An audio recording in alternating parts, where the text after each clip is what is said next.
période plus adaptée, donc la deuxième semaine du cycle, et après l'arrêt du THS pour les femmes sous THS. Donc là, vous avez une patiente jeune qui avait une prise de contraste ici focale, non masse. On l'a contrôlée à 3 mois à la bonne période de son cycle et on n'avait plus de réaction pathologique. Donc il ne faut pas hésiter parce que ce genre de choses on retrouve bien en écho-mammo et après c'est biopsie sous IRM. Donc il faut essayer d'avoir un peu de bon sens. Les faux négatifs, donc c'est l'absence d'injection, c'est bête mais ça arrive. Si vous avez un manip qui est un petit peu distrait, il faut vous bien penser quand vous avez des soustractions magnifiques complètement négatives avant de vous précipiter sur la CR2, vérifiez qu'il y a bien du contraste dans le cœur. D'accord, c'est votre référentiel. Vous regardez le cœur, s'il n'y a pas de contraste. Moi, c'est la seule chose que je regarde avant de libérer une patiente, c'est s'il y a bien du contraste dans le cœur. Le reste, c'est un examen qui est très standardisé, donc les manipulateurs n'ont pas vraiment besoin de votre présence à la console, mais c'est juste ça. Donc il suffit que la perfusion soit plicaturée ou qu'il y ait une extravasation et voilà. Vous n'aurez pas d'injection. C'est un petit peu dommage de faire sentir la patiente. Les compressions des lésions périphériques, donc ça nous arrive en biopsie sous IRM. En biopsie sous IRM, on comprime le sein et on applique une grille dessus de façon assez forte pour qu'on voit les indentations cutanées. Je vous montrerai à la fin du topo. En comprimant le sein, on risque de ne pas retrouver le rehaussement pathologique de ce qu'on voulait initialement biopsier. Ça nous arrive dans 10% des cas à peu près. Donc ça, c'est vraiment une réalité. Si le sein est trop comprimé dans l'antenne, vous pouvez passer à côté de rehaussement pathologique périphérique. Et puis évidemment, tout ce qui est hors champ, donc ça c'est pour les seins très volumineux, on aura dans les prolongements axillaires, on peut parfois ne pas les explorer. Et si vous avez une petite lésion à ce niveau-là, vous ne la verrez pas. Donc il faut bien positionner les patientes. C'est quand la patiente a mal qu'on arrête qu'on arrête de comprimer, on ne sait pas. Il ne faut pas comprimer en IRM mammaire, il faut juste que les seins soient calés. Donc il faut qu'ils soient maintenus pour pas qu'ils ballottent, mais il ne faut pas qu'ils soient comprimés. Ça c'est important. En fait, elle est allongée sur le ventre et les seins pendent et sont comprimés. Donc on a, selon la taille des seins, on peut utiliser des petites mousses pour qu'ils soient... Éviter cette petite surcompression, on va dire. Parfois, quand on a des seins très volumineux, c'est pas évitable. C'est ça. Voilà, il faut le savoir. Il faut savoir et il faut l'expliquer dans votre compte rendu. Il faut juste... Oui, c'est ça. On surélève, on met une petite mousse sur le sternum, on essaie de surélever, mais du coup, on est limité en maxillaire. Donc voilà, ça c'est des petits trucs. Alors, votre compte rendu, donc il doit être très structuré, très standardisé, donc comme le lexique Bayraz, pour que tout le monde ait le même langage et se comprenne. Donc d'abord, l'histoire clinique, les motifs de l'examen. Si vous les avez, normalement vous devriez les exiger quand vous faites une IRM mammaire d'avoir la mammo et l'échographie, de les relire et de donner sa conclusion en indication. Ce pourquoi on fait l'examen. Description des paramètres techniques, comparaison à l'IRM antérieure si elle est disponible et qu'elle existe, et puis les résultats, vous les exprimez selon le lexique Bayraz, qu'on va revoir juste après. Vous exprimez les différentes choses. Le rapport fibroglandulaire, donc c'est-à-dire si un sein est plus ou moins dense, c'est-à-dire plus ou moins masquant. Le rehaussement matriciel de fond, pareil, vous évaluez son caractère masquant ou pas, sachant que si un rehaussement matriciel est très important, il sera très masquant et donc votre examen ne sera pas contributif. Ça, il faut absolument que ça apparaisse dans la conclusion. Parce que si vous ne mettez pas ça en exergue, le chirurgien sera faussement rassuré par votre IRM. Non, on ne voit rien, mais en même temps, on ne peut rien voir. Donc ça, il faut bien l'indiquer. Les chirurgiens ont l'habitude, ils savent en général qu'il faut rechercher ça. Pour vos correspondants d'huile, c'est peut-être moins évident. Donc bien préciser quand vous avez des soucis comme ça, en conclusion, que l'examen n'est pas contributif. La description des rehaussements pathologiques, donc la morphologie et la dynamique, on va revoir ça. Et puis votre conclusion ACR avec la conduite à venir, bien exprimer ce qu'il faut faire. Est-ce qu'il faut faire un contrôle IRM? Est-ce qu'il faut faire une biopsie? Si oui, sous quelle modalité? Est-ce qu'on vous demande des explorations complémentaires en écho-mammo? Donc bien expliquer ce qu'on doit faire. Donc voilà les différentes conduites à tenir. Vous avez un examen IRM classé ACR 1 ou 2. Vous arrêtez les investigations. Il n'y a rien de particulier à faire. Reprendre une surveillance pour les patientes à risque. S'il y avait une question clairement posée, vous avez répondu, pas d'indication à refaire d'IRM. Dans les autres cas, vous reprenez les mammo-échos, vous les relisez. Éventuellement, vous demandez des incidences complémentaires. Ça peut être le cas quand vous avez une suspicion de rehaussement pathologique intracanalaire, que vous pensez à une pathologie du coup intracanalaire, carcinome canalaire intracanalaire. vous redemandez, vous revoyez les mammos, peut-être qu'il y avait un petit foyer de microcalcification, vous l'agrandissez, vous recherchez un mammo en écho si vous le voyez, sinon voilà, on fait une biopsie sous stéréotaxie ou tomosynthèse. Ça peut être ça. Ça peut être une petite lésion qu'on a vue en IRM, on va aller la chercher en écho. L'échographie de second look est beaucoup plus rentable en deuxième intention qu'en première parce qu'on sait où chercher la lésion. Donc on est beaucoup plus performant. Donc toujours faut refaire l'échographie si possible le jour même et si possible par la même personne, si vous pouvez. C'est mieux. Ça évite les petits malentendus de communication. Alors vous n'avez pas de corrélation en écho-mammo. Ou alors, vous avez une mammo-écho ACR3. Donc, dans les lésions ACR3, vous pouvez demander une simple surveillance en IRM.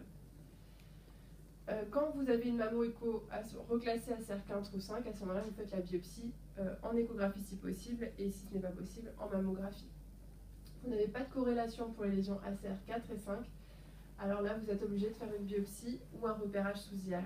Donc, c'est un petit peu plus lourd. Donc il faut bien refaire l'échographie de second look parce qu'en général on retrouve pas mal de lésions. Alors le BI-RADS, donc le lexique BI-RADS actualisé de 2013. Donc il y a plusieurs items qu'on va revoir, c'est un peu rébarbatif, mais bon, il n'y a pas beaucoup de termes, donc il faut mieux bien les maîtriser. La densité mammaire, donc avant on parlait de pourcentage en 1, 2, 3, 4, maintenant on parle de lettres A, B, C, D, tout simplement pour ne pas qu'il y ait de confusion avec la CR.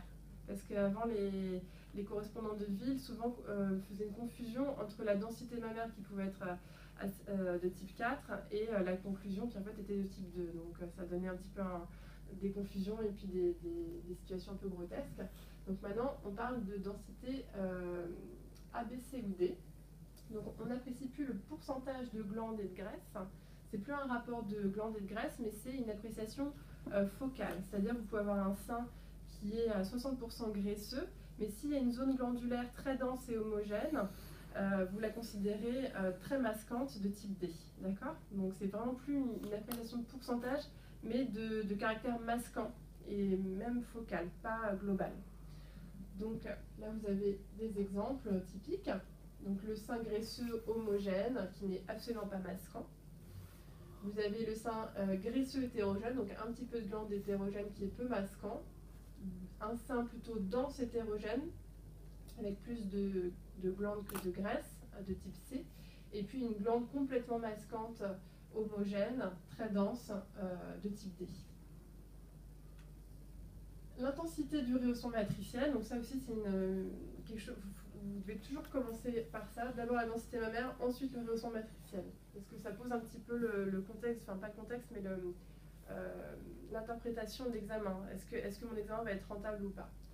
Donc une intensité de rehaussement matriciel minime, comme ici, qui est inexistante, modérée, avec des petits rehaussements en plage, hétérogène, bilatéral, symétrique, et très important, qui là est complètement masquant. Vous ne verrez pas la petite lésion qui est là, et qui est un petit cancer, d'accord? Entre ça et ça, voilà, il faut le savoir, qu'il y a une petite lésion ici, ou sinon on ne s'en aperçoit pas. Entre ça et ça, c'est une soustraction. Là, je vous montre que des soustractions. Ah oui, le rehaussement matriciel ne s'étudie bien sûr qu'en soustraction. D'accord? Donc ça, malheureusement, c'est une soustraction. Donc là, vous êtes vraiment... Ah mais c'est FATSAT. Ah, FATSAT, ouais. Tous les T injectés sont FATSAT et vous interprétez, ça c'est une bonne question, hein, c'est un bon commentaire. Le rehaussement matriciel s'interprète évidemment sur les soustractions, puisque c'est là-dessus que vous allez détecter votre rehaussement pathologique. Donc c'est là-dessus que vous allez étudier le bruit de fond matriciel. Ensuite, donc la symétrie, je ne sais pas si ça se voit bien avec l'éclairage dans la salle, mais là il y a une petite asymétrie droite-gauche, on a plus un petit rehaussement micro-ponctué à droite, à gauche une extinction. C'est une patiente qui avait une radiothérapie, ça se voit souvent à distance de la radiothérapie, on a une extinction vasculaire du côté radiothérapie, sachant qu'au début de la radiothérapie c'est l'inverse, on a plus un rehaussement matriciel important du côté irradié. Donc il faut aussi préciser sa symétrie. Donc voilà, donc, on va reprendre les différents items. Donc le focus, c'est une prise de contraste sans traduction en T1, T2 qui fait moins de 5 mm. Donc là, vous avez un petit exemple. Bon, les foci, on n'en fait pas grand-chose en général. On retrouve rarement des traductions en écho-mammo. Donc voilà, il faut les signaler. Éventuellement, chez une patiente à risque, les recontrôler. Mais bon, Comment? comment? Bah, il faut quand même en parler, mais bon, voilà.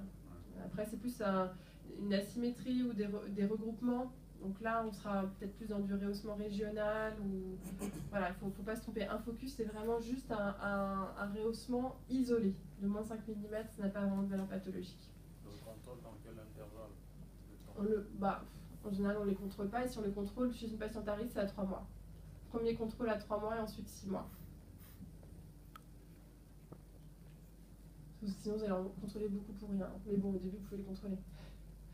Alors, les masses. Donc les masses, il y a plusieurs critères à évaluer. Donc il y a la forme, pour commencer. Donc on a 3 types de formes. Ils ont un petit peu simplifié. Avant, on avait les macrolobulés, etc. Là, on a 3 types. Donc la ronde, comme ici, et un franc hyposignal T2, c'est un petit adénofibrome. L'ovale, là vous avez une séquence sagittale injectée, tardive. Donc ça, c'est un petit ganglion intramammaire. Et puis l'irrégulière. En gros, dès que c'est ni rond ni ovale, c'est irrégulier. On n'appelle pas polylobé, là. Ça a été rayé du BIRAD, c'est pour simplifier. Voilà. Ah, c'est sûr que le BIRAD, il faut toujours s'actualiser un petit peu. Mais on ne perd pas nos habitudes. Hein. C'est vrai que moi aussi, ça m'arrive d'utiliser l'ancien lexique, mais il vaut mieux éviter, comme ça tout le monde a le même langage. Et c'est plus simple. C'est plutôt un service qu'on nous a rendu. Si c'est pas rond ni ovale, c'est que c'est irrégulier. Voilà. Ça, c'est pas compliqué. Les contours. Donc les contours peuvent être circonscrits, comme ici, bien nets, avec une interface nette entre la masse et le parenchyme mammaire. Ils peuvent être irréguliers et ils peuvent être spiculés, sachant qu'une lésion sera d'autant plus suspecte que ces contours sont irréguliers et encore plus si c'est spiculé. Donc il y a des exceptions, comme toujours. Vous voyez que bon, la spécificité n'est pas non plus parfaite. Il y a des cancers à contours bien limités. Il s'agit des carcinomes mucineux, médulaires, papillaires, les tumeurs phyllones malignes, et puis les métastases et les hémopathies. Est-ce que les mucineux peuvent être en hypersignal T1 Les mucineux, c'est plutôt un hypersignalité de franc, mais effectivement, il y a des cas d'hypersignalité T1. Plus le liquide sera protéique, épais, plus il sera en hypersignalité T1. Mais la particularité, c'est plutôt l'hypersignalité de franc. Donc les métastases et l'hémopathie, c'est souvent des lésions, des masses rondes. Dans les hémopathies, on peut reconnaître un petit île vasculaire au sein de la structure. Donc ça, il faut se méfier des métastases et des hémopathies. Les hauts grades aussi peuvent avoir une forme ronde, bien limitée. C'est le piège aussi. C'est les ACR3 où on se trompe. C'est les grades 3 aussi, c'est un piège. Et c'est les masses, et c'est les cancers les plus graves, il ne faut pas perdre de temps justement. Le signal lésionnel, donc on y arrive. Vous allez rechercher en T1 et en T2 des signes rassurants.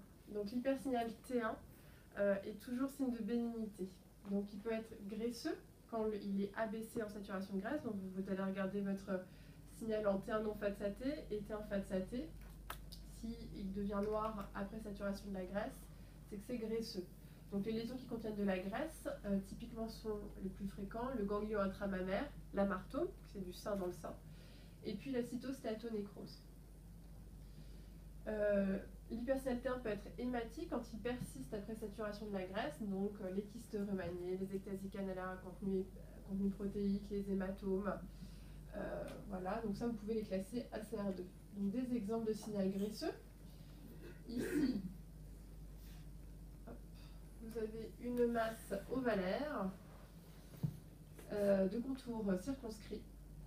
En T2 plutôt hétérogène avec un hyposignal T2, hyposignal T1 et des travées en hypersignal T2 et hypersignal T1. Vous regardez votre séquence T1 FATSAT avant injection et ces travées deviennent noires, donc graisseuses. Donc quand vous avez des travées graisseuses au sein d'une masse comme ça, c'est typique d'amartome. Sein dans le sein, ACR2, pas d'exploration complémentaire, pas de biopsie.